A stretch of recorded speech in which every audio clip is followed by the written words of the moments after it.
Keng pundi ta, Mbah? Keng pundi? Alah, nglembesne sikil. Oh, ngendangi teng Tegel mriki? Nggih. Kalih ngendangi Tegel. Ora. Mboten. Oh, melampah-melampah mriki. Heeh, lah. Nggih, nganu niki lho. Teng watu-watu niki kan penak. Kados dipijeti. Wis rasa turu lho. Mboten saged tilem. Kaya dibong. Oh, panas-panas loro. Teng napa mriki? Iki rene. Nggih. Asam urat napa? Rayo asam urat yo apa, kolesterol darah tinggi ya 230. Nggih. Heeh, 230. 230 Pak. Pol kabeh Nggih. orang gletak lho gletak. Dawur niku, Mbah. Terus ya dokter tak panggil. Nggih. Wis lekas mlaku. Damel lek nenjing damel mlaku-mlaku ngeten iki. Suwi men. Gekne lek asam urat niku mboten asal dipijet. Piye? Asam urat niku mboten asal dipijet. Oh ngono to. Nggih. Diurut mboten asal. Dokter. Nggih. Panggil ini dokter Kepulon. Nggih, diparingi obat.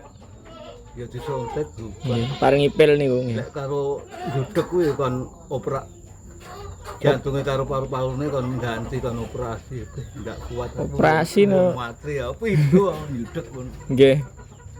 Ya, jantung dioperasi pripun? kon ganti Lah nggih.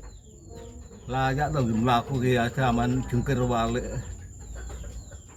dilap mau kalau kesetrum listrik ya mesti tiba Nggih.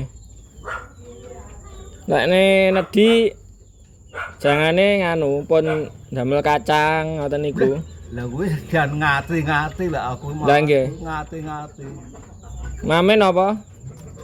Mamen apa? ya jangane bening Bening nggih. bening Nggih.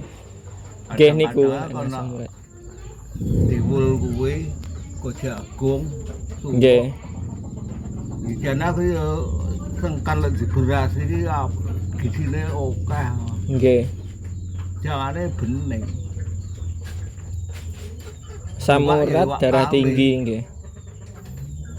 Lek gulane enten mboten? Anu kadar gulane kadar gulane dhuwur dhuwur nggih. dhuwur kabeh Nggih. lek sembuh Niku nganu mame ampok mawon. ya ampok Nggih, nasi jagung niku.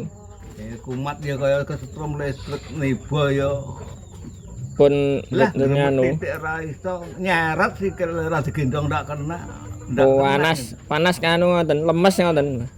alah lemes nggih tangan ya nggih mangan ya rasa kaya butuh mek guru ngene omong ya cedal repot Tapi lek nek pas mboten nganu mboten napa-napa. omongnya cedal ndak genah Nggih. berek nglakoni wis tuwek Sing penting niku nedine dijaga niku. Pun anu jangan-janganan kacang niku kara pun mboten. iki gerek sikil kaya dibuang iki munggah nyang dhuwur mripat ndak eruh Nggih. mlontol-mentol mripat terus ndak eruh Jangan bening gambas niku lho, Mbah. Damel anu nurune iya darahe tinggi niku. lek darah wis turun darah Pun turun nggih.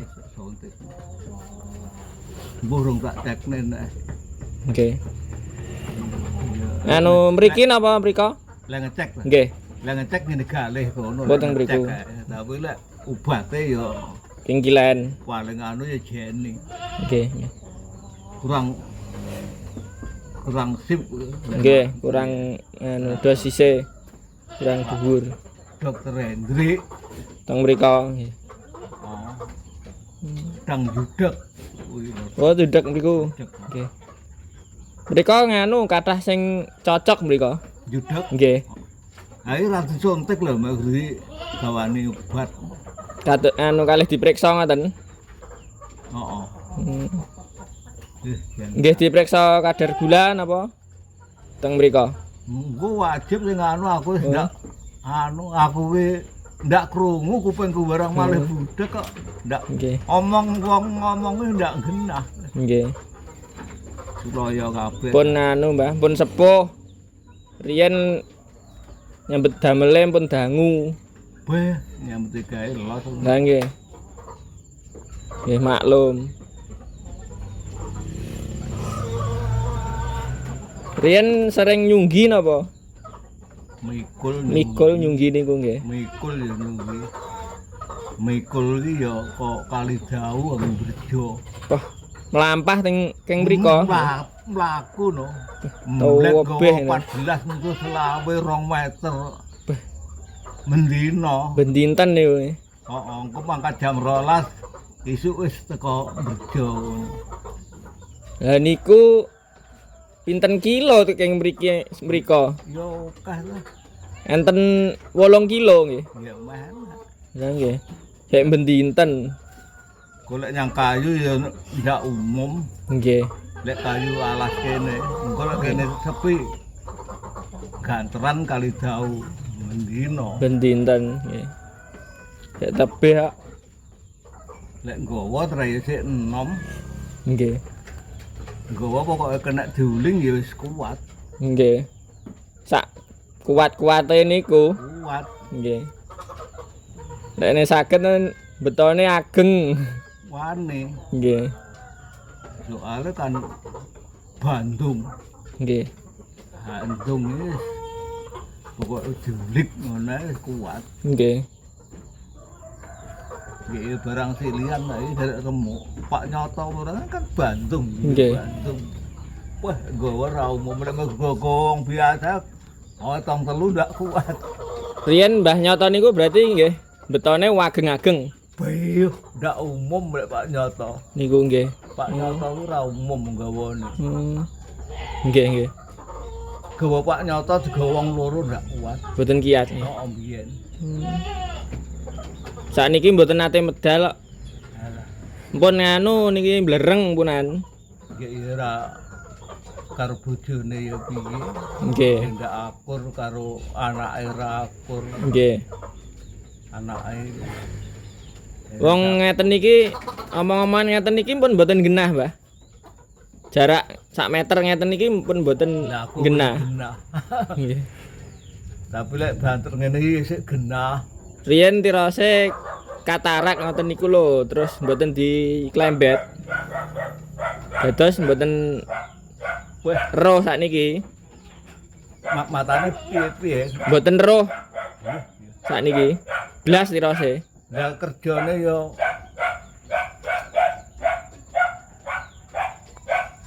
Nggih ngoten niku. mekut iwak segara kidul kok. Mo anu nate tumut Piye? pados ulam. Wih, olah kerep kok Pak Nyoto. Nggih sak entasane ya 50 ton barang. Wih. Nggih, nggih. Kuwi lho kerjane anu terus sambruk kuwi. Banyuwangi lho. Teng Banyuwangi mriku nggih. Melu anu kuwi. Wah, mulai narik tambang ya wis kok. Nggih. Nika- Ikutane 50 ton, 30 ton paling titik ya. Nggih. Nek ndamel perahu ageng kan Di perahu gede. nggih. Santri ki kan ageng nika. Piye? Damel anu niku lho. Apa namanya? Jaringe niku kan ageng. Gede. Jaring gede ora Nggih. kuat nek ngono ton kok. Nggih. Gek namung ditarik. Tarik wong. Nggih. Tapi kayane ya gede. Nggih lek teng Nek Pak Nyoto Mriko riyen. digawe wis. kan mboten kados sakniki riyen lek pados iwak. Sakniki kan kathah sing anu nelayane niku lho. Nek riyen kan tasik mboten kathah. Kuwareken pikulan wis gonjol kabeh kok pundak. Nggih. Pun Kan berat kabeh nyambute gawe. nggih. Nek riyen mboten enten ringan, Mbah. Ket alit pun berat kok. Piye? Ket umur tasik alit pun berat kerjane niku. Lah aku ku lho. Beruk. Angon ya orane paling mini sapi 20. Angon niku nggih. Oh ya ngaret pan-panku okah Gek niku lek nek angon teng pundi? ngalas. Teng alas mriki, kidul mriki. Alas kono sik sik Oh. sik nyang jegu. Tasik teng Jegung nggih. Nggih. Labi wong tuwek. HP ku bernah berkakah. Dek tasik ngrumput kalih nganu angon niku. Kok iya paling ngetokne kayu, nyolong kayu. Nggih, nggih. Jaman riyen niku nggih. Sik enom ya ngaret rada benah ya angon karo ngetokne kayu. Ora nyekel dhuwit no. Nggih. Goblak meh teko Weden Ombo kuwi kato Bonsari. Nggih. Bengi mlebu paling mene ya wong 15. 15 nggih. Wong engko cethuk pager gunung wis kaya perayaan. Teng alase niku Lah iya ta wong golek kayu. petuk teng tiang mriko Kidul, kok. Gun Gunung. Kolor kok kidul nyerang. Nggih. Aja rame to teng alas Oh niku. iya. nggih. Rame piye? Pager gunung iki titike wong 30. Nggih, nggih. Sing kok Bonsari. Bonsari nggih. Paling titik ya 15 20 gerombolan Nggih. Kayak niku dalu, Mas. bengi jam 11 jam 1. Bidal ngoten niku pasule anjing. Ora ya terus pikir balik. Oh. Goncor karo jebok kuwi. Nggih.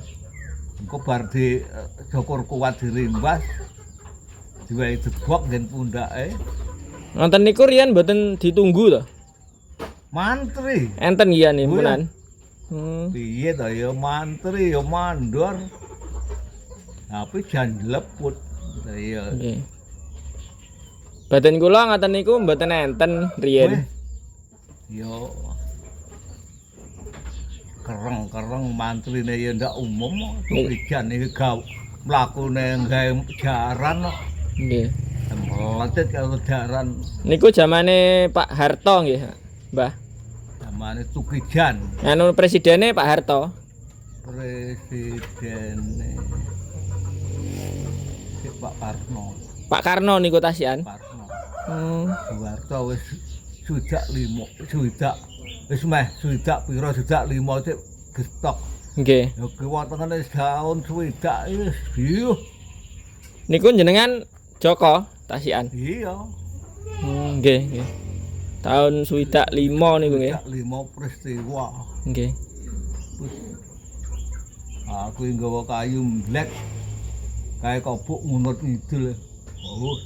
Nyanyi po agerumbrukan wong po agerumbrukan. Alah blekne aku turu nyang kuburan bacem kula tandalan kula dalan. Nggih. Bu Unut Mbacem nika ta? Nah, iya ta. Oh, nggih. Lek ngalor mesti dibabat.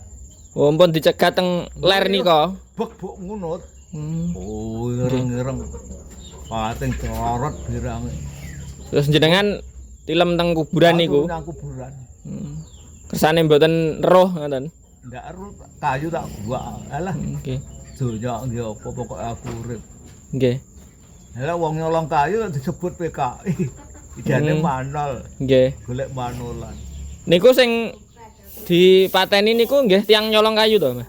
Lah yo turut pinggir dalan ngumbrukan ra karuan. Nggih, nggih.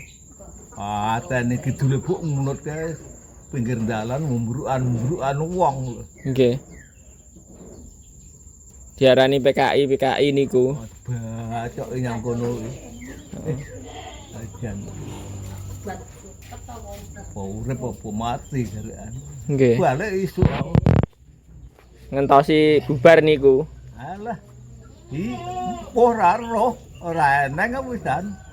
Wis ora nggo apa-apa balik. Nggih. Padang pun biar padang nggih. Ya kuburane kaya omah. Nggih.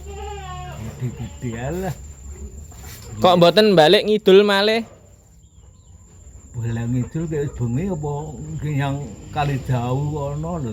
Lha aduh. Nggih. Nggih penak ngetak nang kuburan kuwi. Pun mboten roh nggih teng mriku. Mati ya gelem, urip gelem, mletak kono. Pun pasrah. Pasrah. Nggih.